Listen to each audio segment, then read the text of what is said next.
So today we start a new part of the course. We're going to talk about Poisson point processes. So before we talk about the process itself, which is going to be a bit more involved, we're going to start with a lecture on variables, so Poisson random variables. You may have seen them, or at least their definition before, but here I'm going to introduce slowly the definition. And before that, I'm going to give some motivation for it.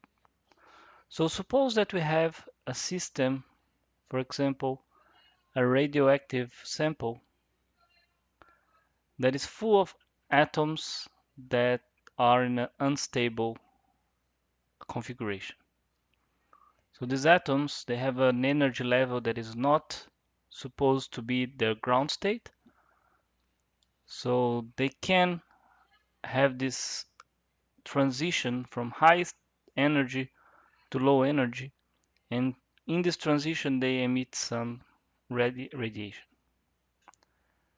So you have the sample, and depending on the parameters of your model, what kind of atoms you're talking, the size of the sample, it could be that you measure these emissions.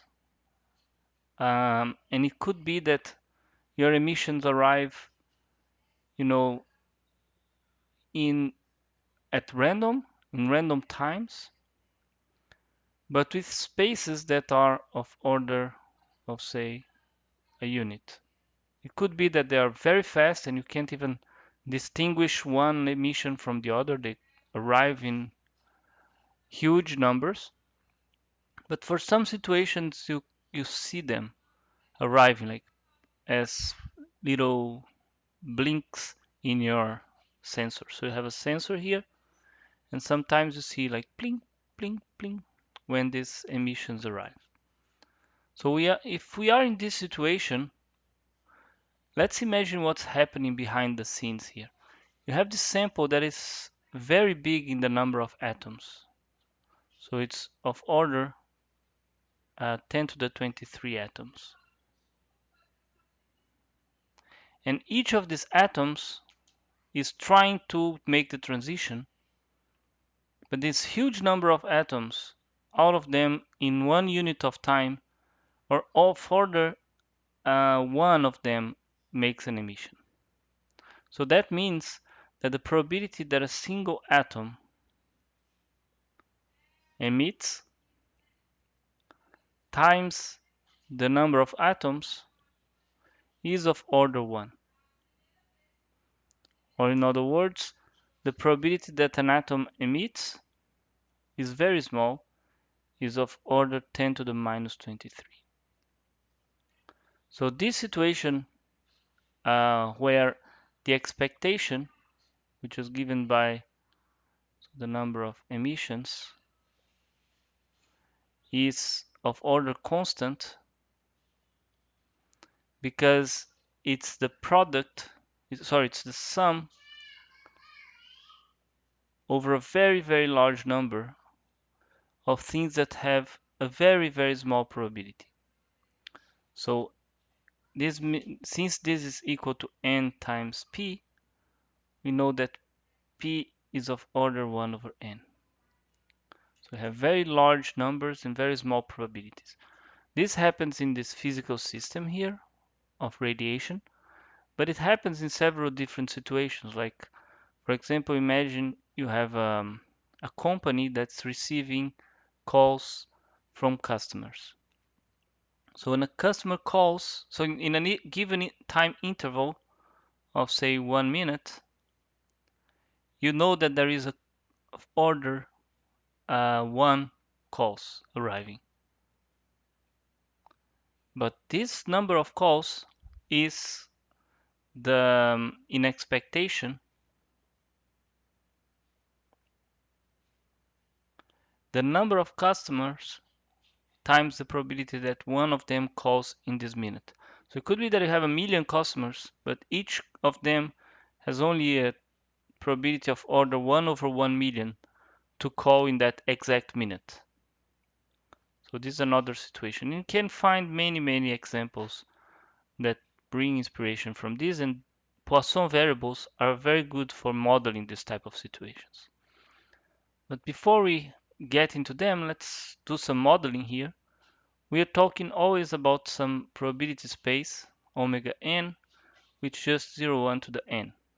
So for example, it could be 0 is the particle did not emit radiation, 1 is the particle emit radiation, this is the number of particles. This is one possible interpretation. Or each client calls or doesn't call or call. So you have several interpretations for this. Of course, the sigma algebra is going to be just all the subsets of omega n. And the probability we are talking about is going to be a product, because every customer or every atom is roughly independent. And each variable is going to be Bernoulli with some probability p. And the variable we are interested in is just the sum of all these omega i's. So if we write in this space omega equals omega 1 up to omega n, we're just summing the omega i's to obtain x, which is a variable we want to understand. It's almost a tautology or trivial statement that xn is distributed as a binomial random variable with parameters n and p. So we should have a very good understanding of this, right? But right now, I'm going to keep a different scenario, not a scenario where the number of the probability times n is of order constant, but a scenario in which the probability times n goes to infinity. So for example, imagine that each atom in one time unit has a probability 1/2 of radiating. In this situation, probably the humanity would die, but besides that, n times p, which is the expected number of emissions, is going to be very large. It's going to be essentially n over 2, so it's of order n. And what we know about binomial random variables with parameters very large n and constant p. So this, if you recall, this follows from the law of large numbers, right? That this is a sum of IID Bernoulli 1/2 random variables. So xn over n converges almost surely to 1/2. Moreover, we know central limit theorem statements that xn minus n over 2 over root n converges weakly to some normal. We also know that it concentrates the probability that xn minus or xn over n minus 1/2 being larger than t decays like an exponential of t square n times a constant. So we know all these results for this random variable. And if you recall, these results called the law of large numbers. And they are large because you're dividing by n. What we're going to do now is to study what we call the law of small numbers.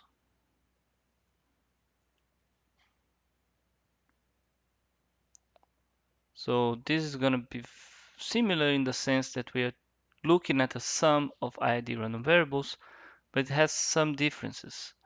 The variables being summed are Bernoulli. For the law of large numbers, they could be anything. They could be essentially arbitrary variables with the first moment. But here we are summing Bernoulli.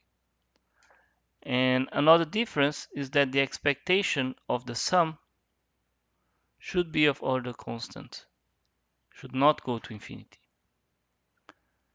And also the maximum, if all these p's depend on I, the maximum p I should go to 0. So why is this? Because of course if pi p1 is equal to 1/2 and all the other p's are 0, then we have this. The expectation of the sum is constant because it's 1/2. We are summing Bernoulli random variables, but actually xn is also distributed as Bernoulli 1/2, which is the distribution of the first one. So we're not in this context yet. So yeah, we have these hypotheses that are going to become clearer and clearer as we evolve with the theory. But for now, it's important just to understand in broad terms that we're making this situation here more rigorous and more general. Okay, so now that we know what we want to model, first of all, it's good to keep something in mind. So just to keep in mind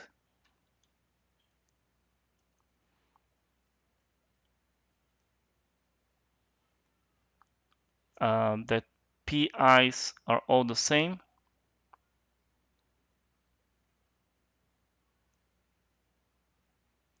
And also that they, for example, are like constant over n.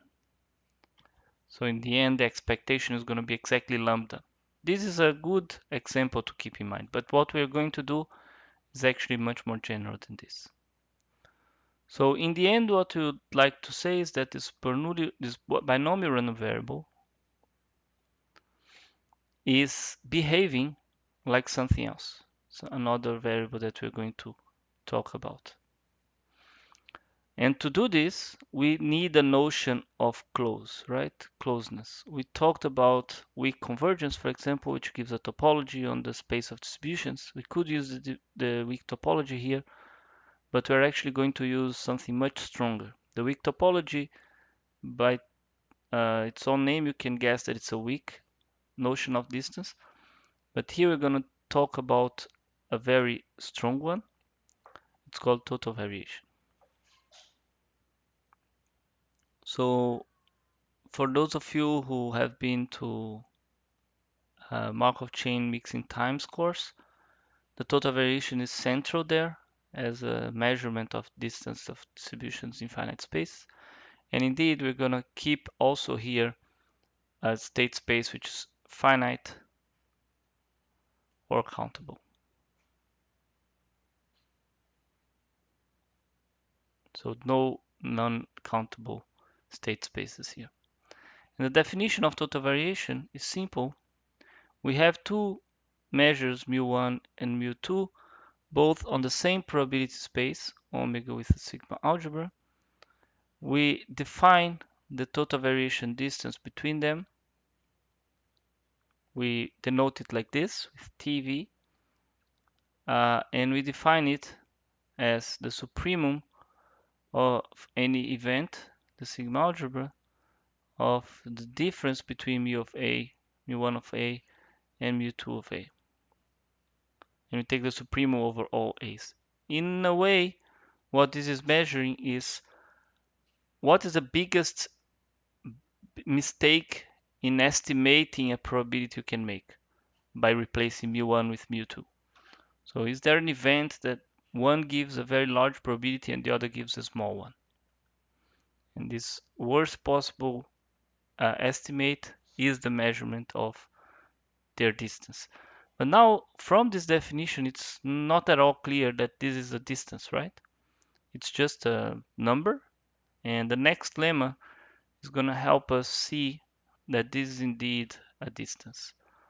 So imagine that again, omega is countable, finite or countable. Then we can write the total variation distance between mu1 and mu2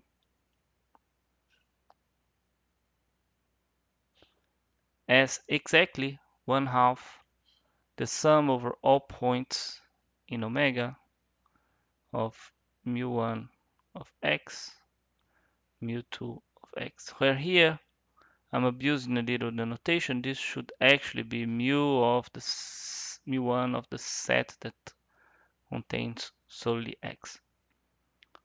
So why is this lemma interesting? Before we prove it, is because here we have something that's just a constant times something very similar to an L1 norm. So we are saying essentially that the total variation distance, when restricted to probability measures, so this is very important.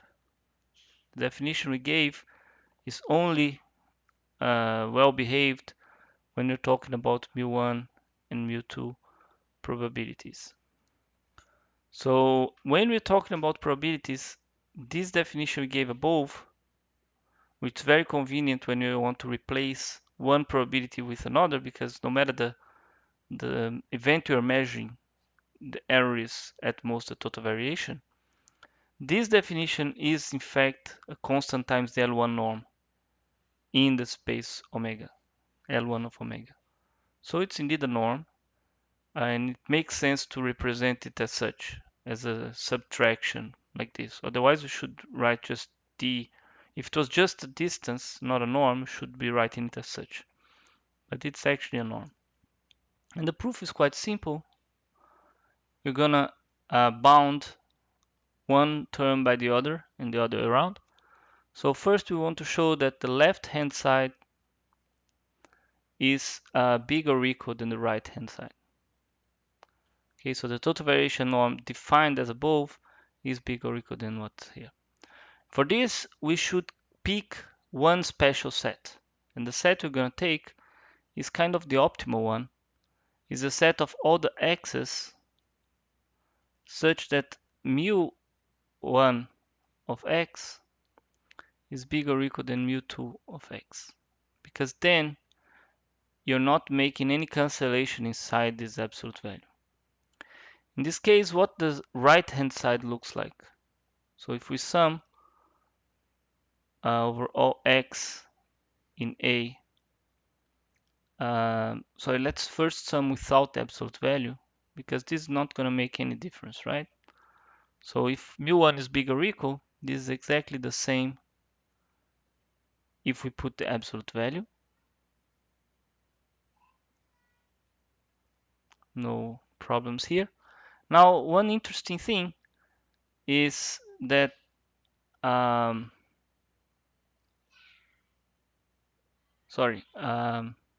that's not what I want to write. This is true, but what I want to do is to sum each term separate. So first we have the mu1 of A, and second we have mu2 of A. And the important fact, the reason why I want mu1 of x bigger or equal than mu2 of x is because I want all these terms to be bigger than this. So this is bigger or equal to this, and I can put the absolute value here. Now another trick is mu1 of A is 1 minus mu1 of A complement, and the same goes for mu2 of A. So actually the same can be said about the complements. Just replacing, just the absolute value doesn't care about minus signs. And this is equal to the sum. So in A complement, the opposite is true. So this is equal to mu1 of A complement, sorry, mu2 of A complement minus mu1 of A complement. Exactly for the opposite reason as in this inequality. So, and this is the sum over A complement of mu2 of x minus mu1 of x. Okay, so what did we obtain? Let us look at the total variation distance, the definition of the total variation distance. It is the supremum of over things like this. So it's definitely bigger or equal than all of the above terms. So it's bigger or equal than this, the sum for x. First is this sum for x over a of mu1 of x minus mu2 of x. And it's also bigger than this. So if we take the average, it's also bigger or equal.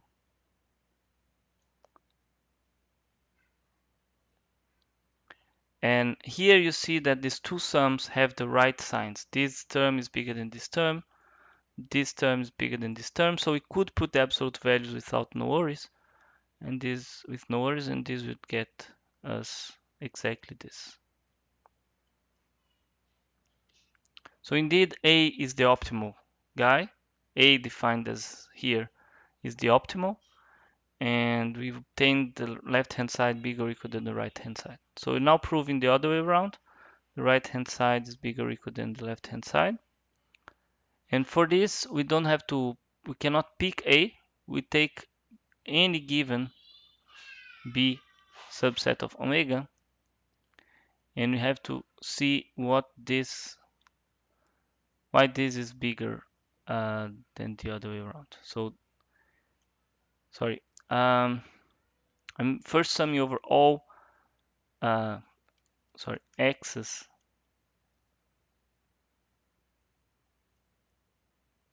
in omega. Okay, so this is the sum we usually have, and if we split it into x in B and x in B complement,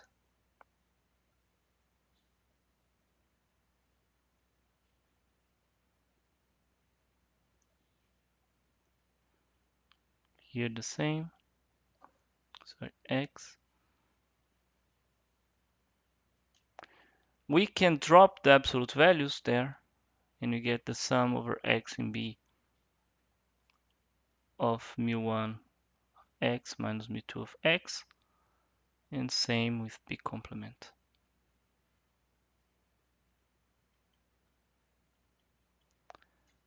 Okay, so what is this? Let's split. Now this is algebra. You can split.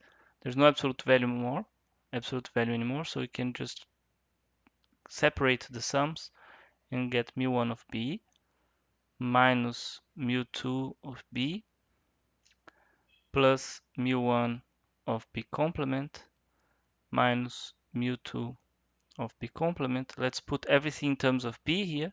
Again, we are using that as a probability measure. We already used it before. So this is mu1 of B minus mu2 of B plus 1 minus mu1 of B minus 1 minus mu2 of B. And some things cancel out, so the 1 cancels with the minus 1 here, and the rest just becomes twice and twice. So it's 2 mu1 of B, 2 mu2 of B. So we've proved that this sum here is bigger or equal than, so in the end, if we pass the 2 to the other side, so 1/2 times the sum is bigger or equal than mu1 of B minus, sorry, there's a minus, I made a mistake here. So minus mu2 of B for every B.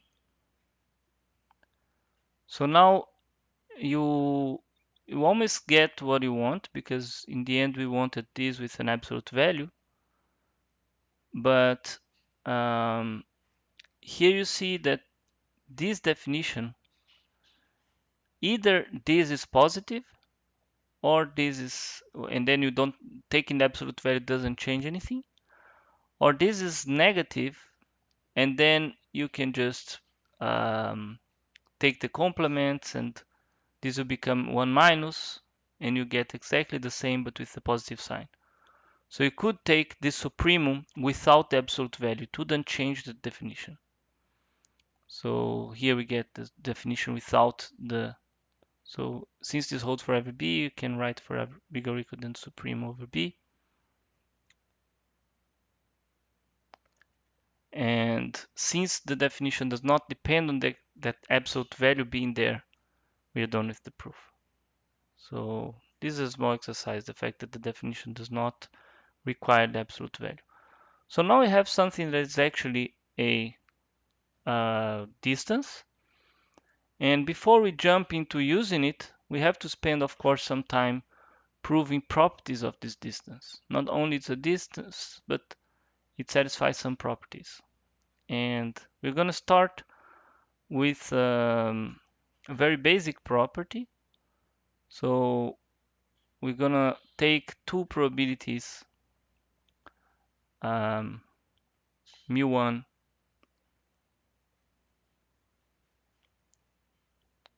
and mu2 on omega. And we're going to take x, a random element that goes from omega to some space E with appropriate sigma algebras. But this is countable. E doesn't need to be countable, but in the end, we are going to only consider this space, which is countable. So the fact that E is countable or not doesn't make any difference. You can assume that E is countable without loss of generality because you can restrict your attention to x of omega. So what the next lemma tells us is that under these circumstances, the total variation distance between the distribution of x, so let's even change the names to remove the subscript. So the distribution of x under mu and the distribution of x under nu, their distance can be bounded by the total variation distance of the original measures.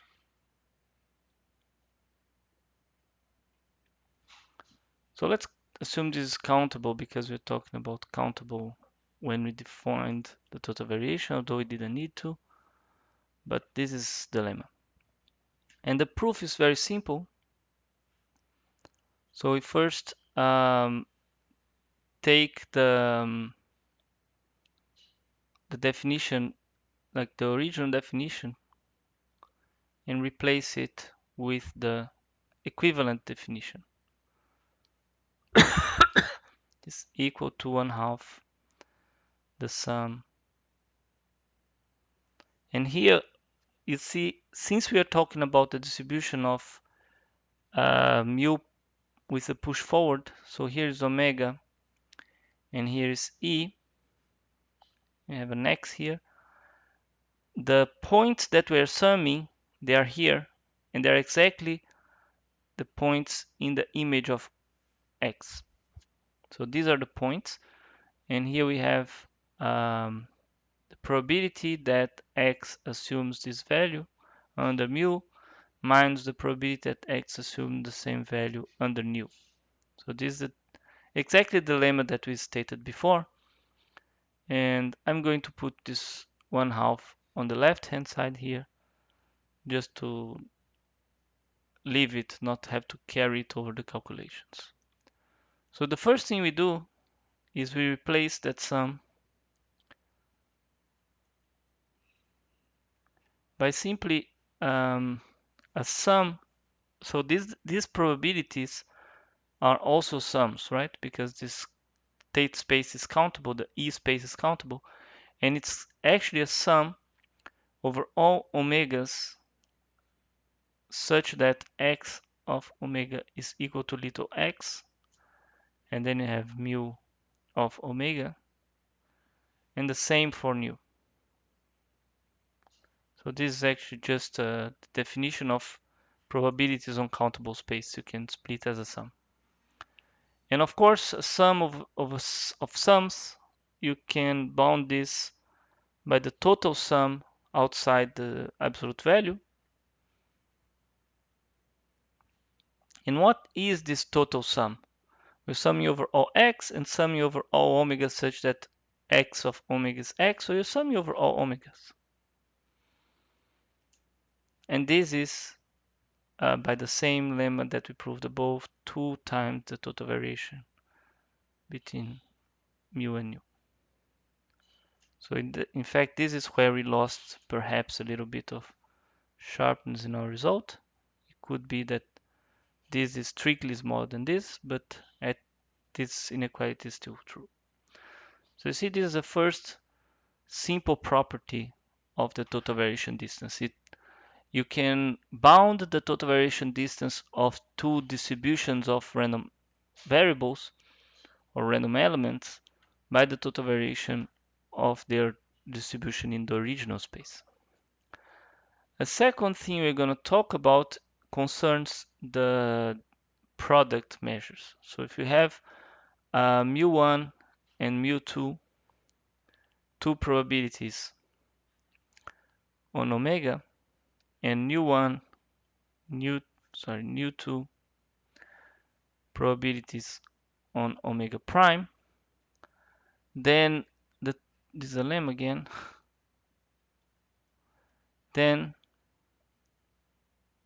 the total variation distance between the product mu1 nu1 and mu2 nu2 is bounded by the sum of the two distances. Here you have mu1 mu2 plus nu1 nu2. So it's intuitive. Like if you're taking two products, this with this and this with this, the distance of the product is bounded by the distance here plus the distance here. It's intuitive, but of course requires a proof. So we again do the same trick. We write 2 times the absolute value, the total variation distance of what we want to estimate. And the thing here is that we know this is going to be exactly the sum, because we put a 2 here. It's going to be a sum over x in omega, y in omega prime of this, right? Mu1 of x, nu1 of y, mu2 of x, nu2 of y. So we sum over all possible values in our state space. Our state space is the product. So we sum over this, their actual probabilities, which is given by this. So what we do is we sum and subtract, because here we are changing two indices at the same time. So we sum and subtract something where just one index is changing. So x in omega, y in omega prime. And here we have mu1 of x, nu1 of y, minus mu1 of x, nu2 of y, plus, and then you get the same as above.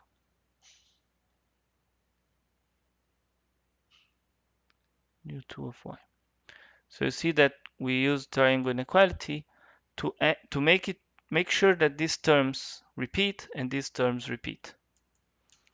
And what we get by doing this is that we can put these terms before. So what I'm gonna do actually is sum over x in omega. These can go out, mu1 of x, and then you have the sum over y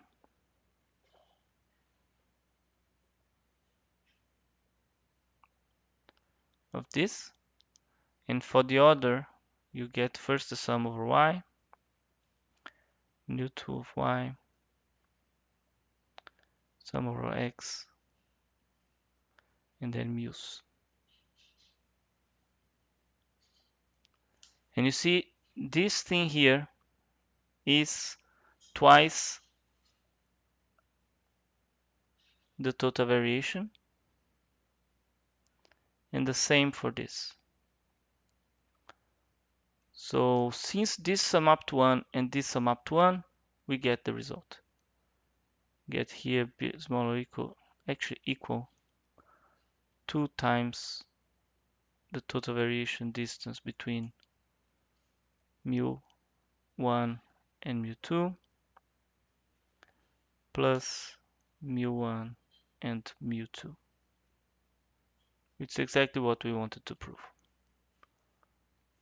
So you see, the total variation distance is a very strong notion of distance. I talked a bit about it when we're talking about weak convergence, but it gives us some very nice behavior with respect to both applying random variables, random elements, and also taking products. And just to finish, I'm gonna use these two results that we saw above to prove one corollary, which is gonna be important for us.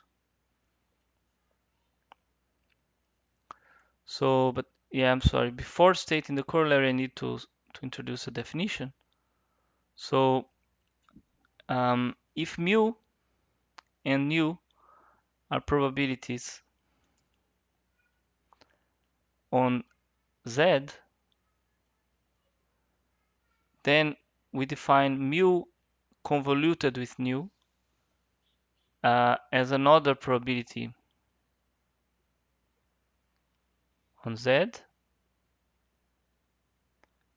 and it's defined as mu convoluted with nu at X is just the sum over Y in Z of mu of X minus Y, nu of Y. And why is this, at all relevant? So before we state the corollary, we know that if X has distribution mu, Y has distribution nu, and they are independent, then X plus Y has distribution mu convoluted with nu. In particular, this distribution is exactly nu convoluted with mu, which is not so clear from the definition. We need to do a change of variables to see that. And this is a simple statement you can check by just summing overall values of y, because here you appear in exactly the value of y. And for the sum to be equal to some z, mu should be exactly, for the sum to be equal to x, mu should be x minus y, because then x minus y plus y is going to be x. It's not hard to see. I leave it as an exercise. And what the corollary tells us is that if mu and nu are probabilities on omega, not mu and nu, mu1, mu2, as before. Sorry. This is a bit squeezed. So if mu1, mu2, nu1, nu2 are probabilities on Z, then the total variation distance between the convolution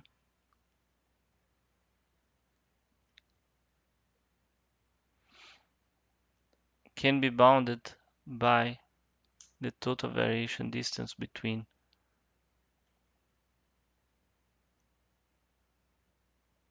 the products.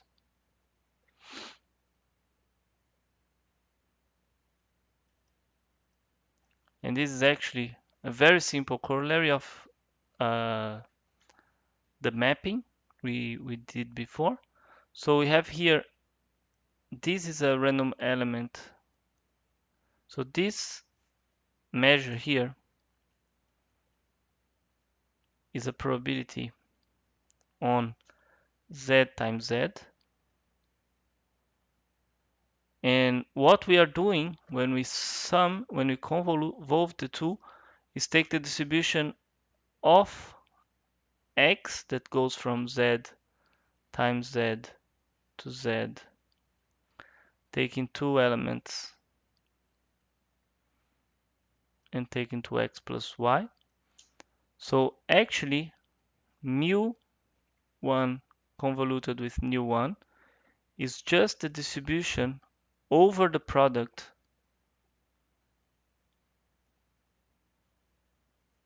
of this random element x, this this mapping.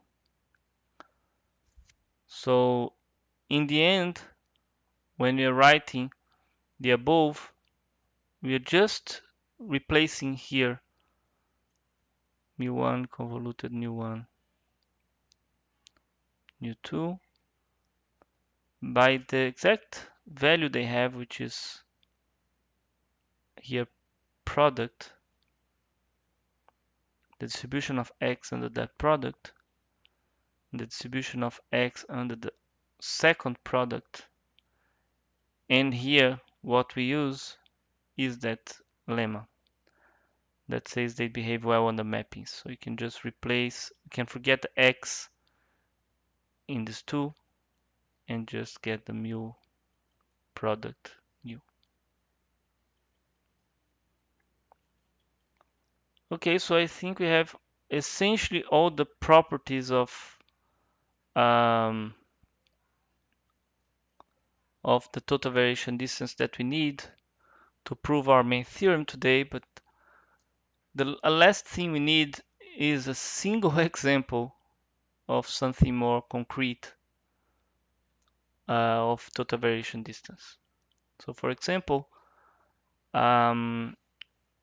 imagine that we have x, a random variable with distribution Bernoulli p, and y has distribution Bernoulli q. So what's the total variation between these two? When I write the total variation between the two variables, what I mean is of course the total variation between their distributions. So this is going to be, one way to write it is just the probability that x is 0, which is 1 minus p, minus the probability that y is 0, plus the probability that x is 1, minus the probability that y is 1, over 2.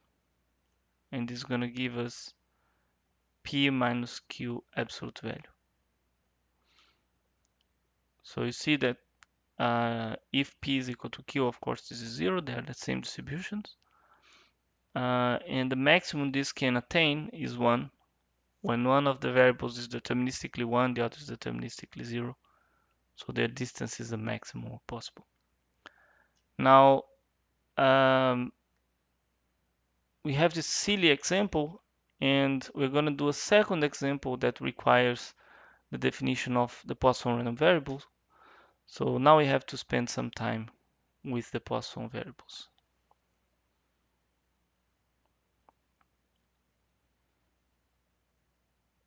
So the Poisson distribution is just like when we write Bernoulli p, is a distribution that depends on a parameter p between 0 and 1. The Poisson distribution is also going to depend on some parameter lambda bigger or equal to 0. So we take a real lambda and we say that x has distribution Poisson lambda if the probability that x is equal to k. So by the way, Poisson lambda has support on integers, non-negative integers. If the probability that x is equal to k is exactly lambda to the k, e to the minus lambda over k factorial. So this is the Poisson distribution. And we're going to see some properties of the Poisson distribution. But first, let's analyze a little bit how they behave when, for example, k equals 0. So the probability that a Poisson random variable is actually 0 is what? E to the minus lambda. So this is going to be 1, this is going to be 1. So it means that the Poisson distribution, as we increase the parameter, it becomes very unlikely that it takes value 0. actually its expectation is going to be exactly lambda. It's a simple exercise that, just involves sums that you should know from real analysis. So it's not a difficult exercise. But what we're going to prove, which is a very beautiful property of the Poisson distribution, it reminds us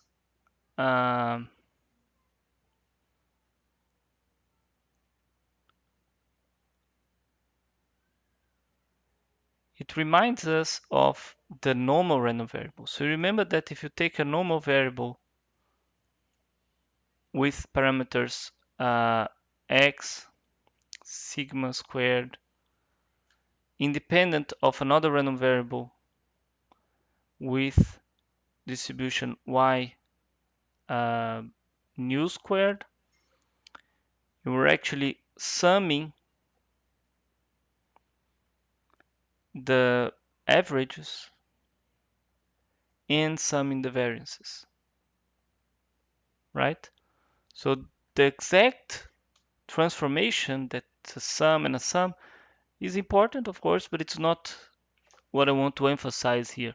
What I want to emphasize is that you're taking convolution, which is something very complicated, and you're getting just a simple algebra in the parameters. So this family is closed under this operation, and the transformations are very explicit in terms of the parameters.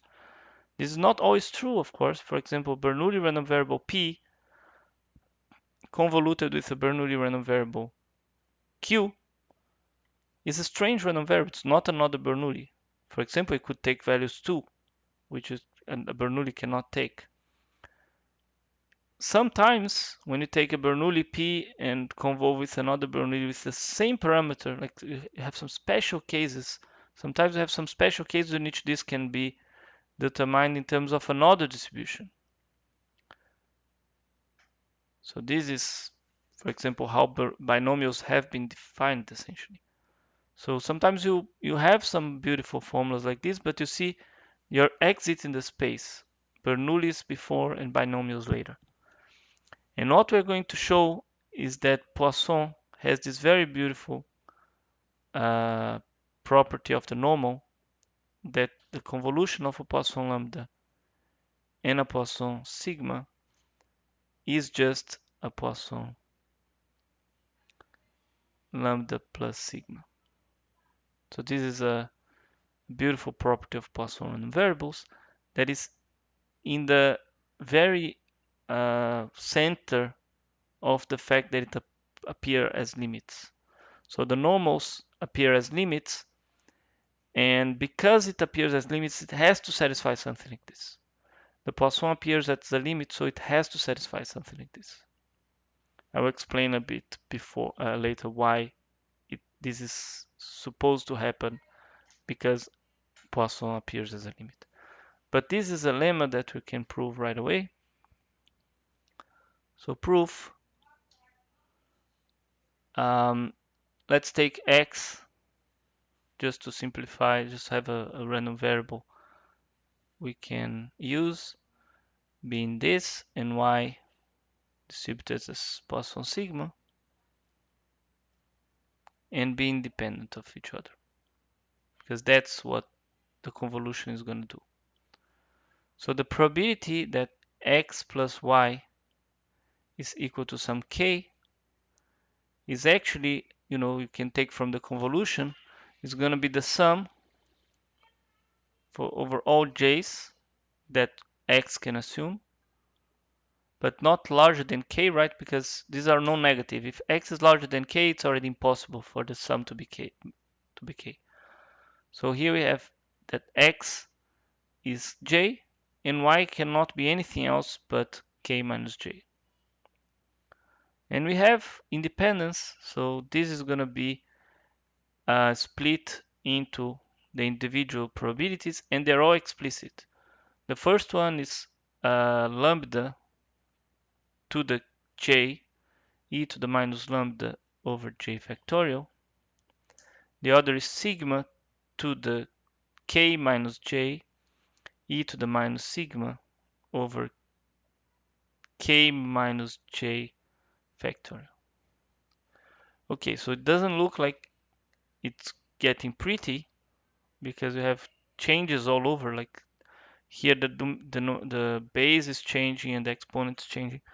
But at least the exponentials are fine because they don't depend on j. So we get e to the minus lambda minus sigma. And the sum we have here inside, we have something in the denominator, j factorial k minus j factorial, that is very inspiring of the binomial coefficient, except that it's missing a k factorial here, but we can always write it and put it here. And what we have left is lambda to the j, sigma to the k minus j.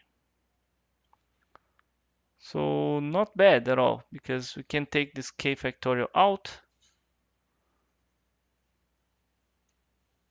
So here it is.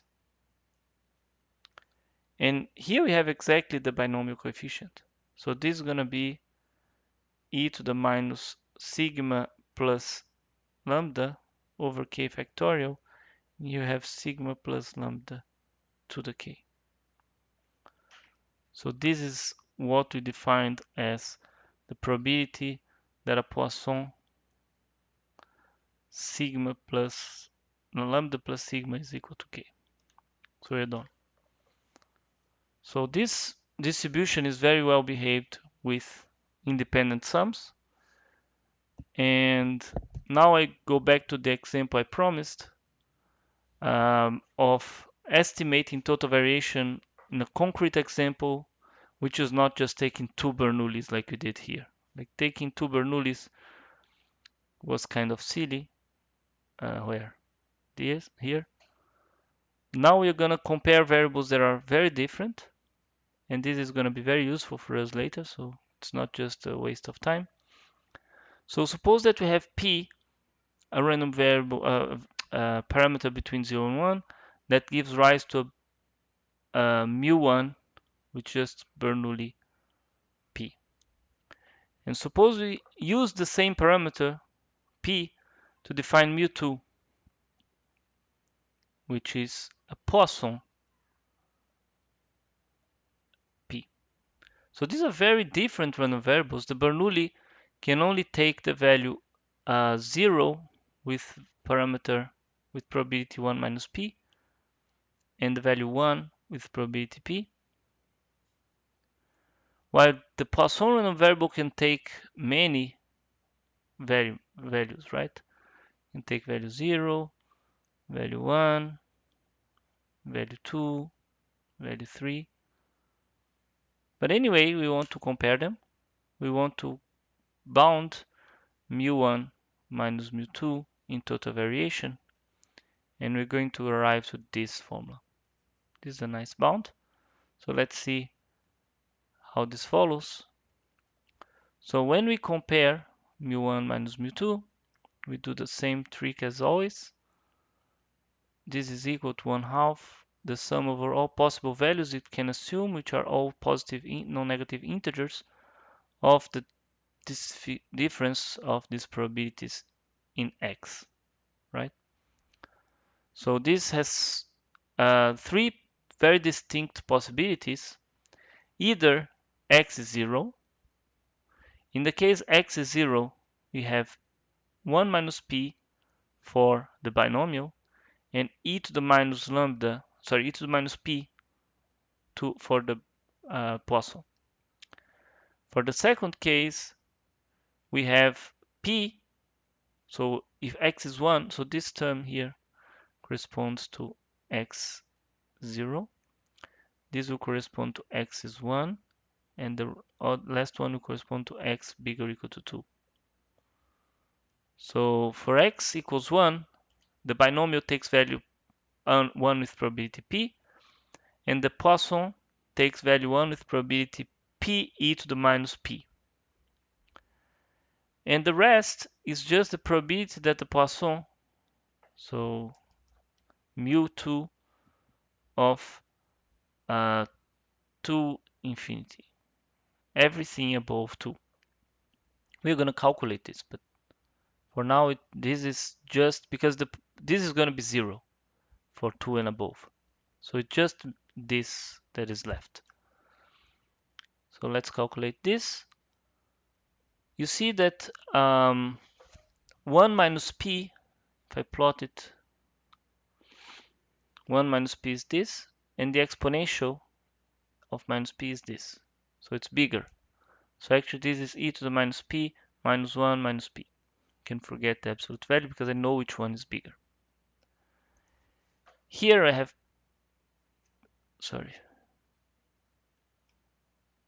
p multiplying 1 minus e to the minus p, and here 1 is bigger. So I get this. And what's the probability that a Poisson random variable is 2 or higher? This is 1 minus the probability that it's 0 minus the probability that it's 1. That's all. And you take this whole formula, the 1 cancels with the 1, and the p's, so we get here 1/2 still.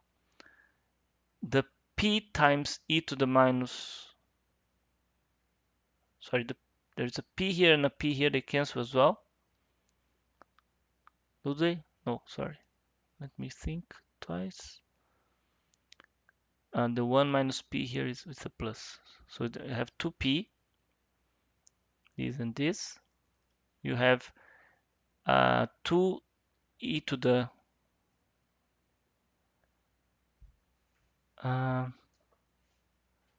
e to the minus p cancels, and you have 2p e to the minus p with the minus sign.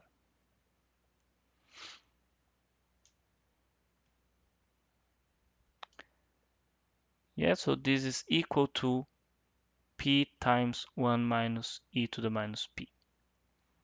And this smaller equal than p squared, because 1 minus e to the minus p is like this, which is smaller equal than the identity. Okay, so it's a silly calculation, but it's the last piece we need to state and prove very quickly the main result of this class, which is the law of small numbers.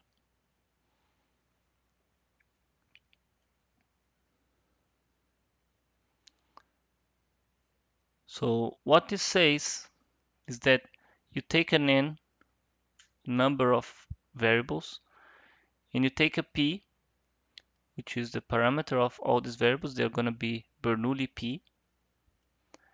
So you sum them, you sum n random variables with Bernoulli p distribution, independent, and you get a binomial np, right?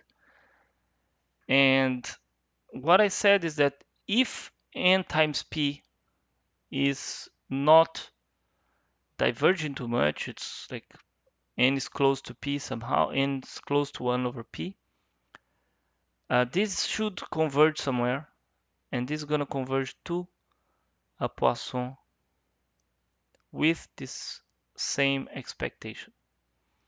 So expectation of binomial is NP, expectation of Poisson NP is NP.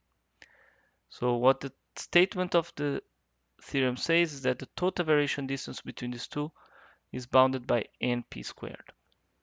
Okay, it's just a bound, but before we prove it, let us see a corollary.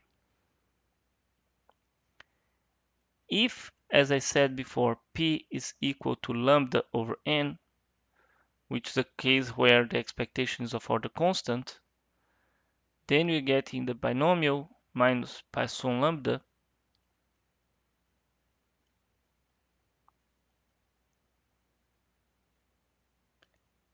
is actually bounded by lambda over n, because p is lambda over n, so I have lambda squared lambda squared over n squared, and 1n cancels, and this is going to 0 with n.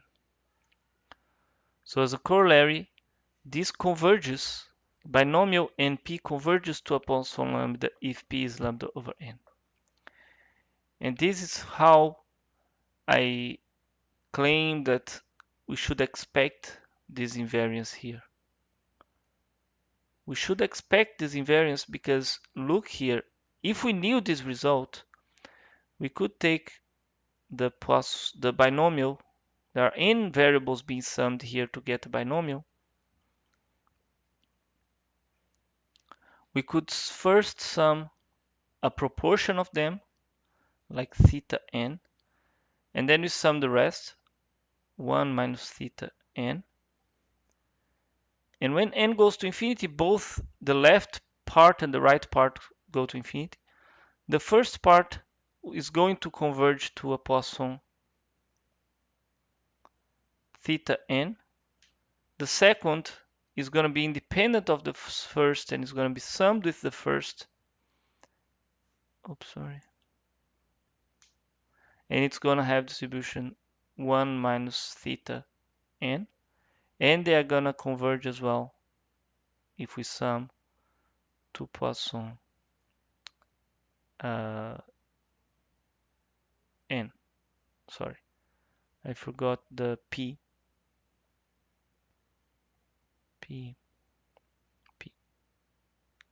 So this np is lambda, so Poisson lambda theta convoluted with Poisson lambda 1 minus theta has distribution Poisson lambda. So I'm not saying this is a proof, but you should expect as soon as something converges like this, that you have some property of the limit. The limit distribution should satisfy something very special because it appeared as a limit like this. Because you can split this into parts. Each part is going to converge by the original statement, and the sum is going to converge by the original statement. So the limit has to be divisible like this. So I'm not going to enter in these details of what a divisible distribution is, but it's a beautiful topic on its own. What I'm going to give you is the proof of the theorem, which is so prepared for that it's going to be fast. Let's repeat the statement here.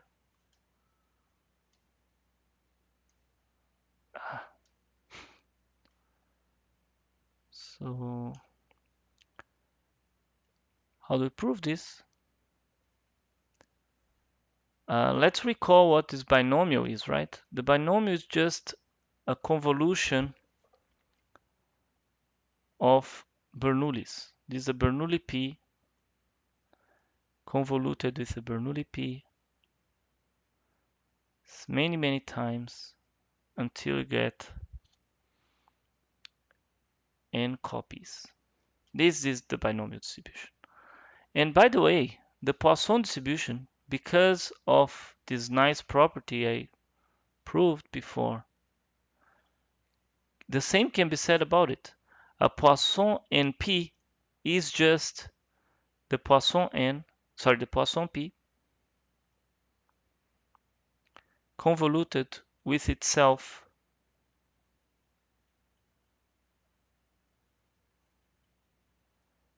n times.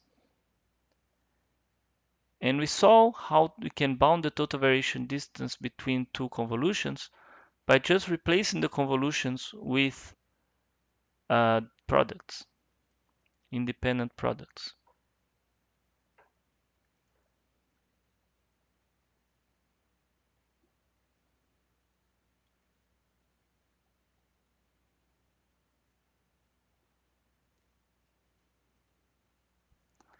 Now, we also saw how we can bound the total variation distance between products of measures by just bounding by the sum.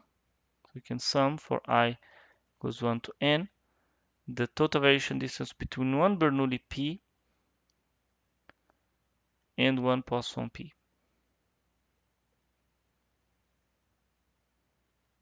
And the number of, this is all the same, We have n terms, and each term we can bound this total variation by the last lemma we did here. Sorry, p squared. So this is np squared, and the theorem is proved. So actually the theorem is more about knowing the properties of the total variation distance with respect to convolutions, products, and so on, than actually a heavy proof. But it's already very beautiful because it gives us another limit of random variables. We know that if the binomial has np that diverges, we get something very close to the normals, right? There is a law of large numbers, and if there is center, you get a center limit theorem. But if this is not growing, if n times p is not growing, the binomial is actually going to approximate a Poisson random variable. And this is only the beginning of the miracles of the Poisson random variable. As we're going to see in the rest of the course, the Poisson has many, many other beautiful properties, and they all derive some way or another, like using this argument here, they all derive from this statement. You can always try to recover the beautiful properties of the Poisson random variable in a heuristic fashion through this